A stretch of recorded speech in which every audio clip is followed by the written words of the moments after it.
Tom Waits, Rain Dogs. Pitchfork gave it a 10. It was their Sunday review.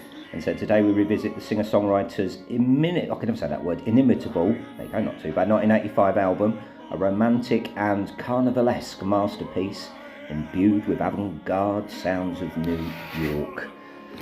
I do like a bit of Tom Waits. I'm a little bit earlier. I like the first album, Small Change. The first album might not be first, but early album. So I don't really know too much about this. So I was so looking forward to it when I was something to listen to, and I was not necessarily disappointed from the off. Yeah, just get it out of the way.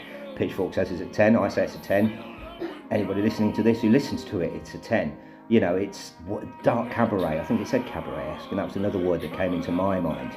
Different than the Small Change stuff, but bigger, certainly, less intimate, but just as good for it. Reminded me of Ween, strangely. Of course, it was the other way around, but there's a real sort of on the edge of silly, you know, the guitars are slightly out of tune and his voice is so full of rage that, you know, there is a comedy element to it, but there's also fantastic music. I guess, is there anybody really like him? The closest I can think of is somebody like Nick Cave these days, you know, just the right side of madness. It's entertainment. You know, I got all that out of track 1. Track 2, you know, could have been a birthday party track, and he goes through. You got John Spencer's Blues Explosion, does Elvis.